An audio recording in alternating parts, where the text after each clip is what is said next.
qui reste une barbarie et je ne peux pas me qualifier. Indicate the President has been meeting all those first responders, from the medical teams to the gendarmerie to the police and those within this prefecture, the building here in the centre of Annecy, this lakeside city. And as Mark White was indicating to us, this actually was a place of refuge yesterday for many who had been caught in this stabbing in the park, in particular a group of school children, sixth formers this time rather than the preschool children.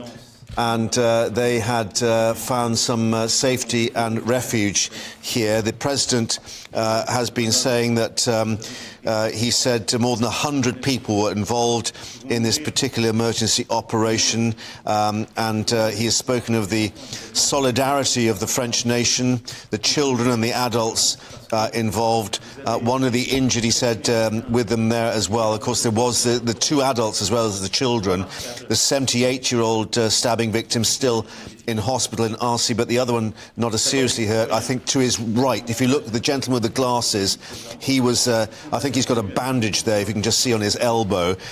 So the President pointing that particular issue out. And we believe he's also been speaking with Henri, the so-called backpack hero, who we saw in those pictures chasing the assailant out of the park. But the President going on to saying that he wanted to thank everyone there from the first moment he said of the terrible act. To attack children is what had upset people most, and of course the importance of those who had intervened immediately. Mark White is with us once more in the studio, been following this story with me from yesterday, and the President clearly indicating not just those, Mark, who had been involved in the operation, but we can see there to his left one of the victims as well. Yes, absolutely. And, you know, talking to Henri that we've heard from as well, and the emergency service workers who were quickly on scene. But he's saying, you know, what I've heard is that we have the biggest hope that everyone will recover. So that is good. Good news, an indication from the President that he's been told by the doctors that although they're very seriously injured, all of those who were injured as a result of this attack will recover, the hope is. Yeah.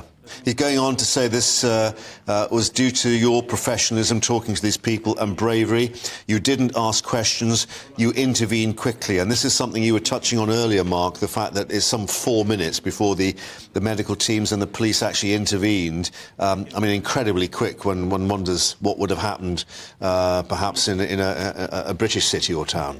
Yeah, but we've seen, thankfully, in British cities and towns as well, there's always one or two who are willing to just push forward, even though they're not those first responders, but they push forward and they confront the violence. We saw it at London Bridge with the attack at Borough Market, and we've seen it with this attack yesterday with those members of the public unarmed, except in Henri's case for a backpack he was carrying, but pushing forward all the same. Yeah, the President going on, thank you so much for having intervened so effectively, for having stopped further crimes being committed, to all the medics and to the rescue workers.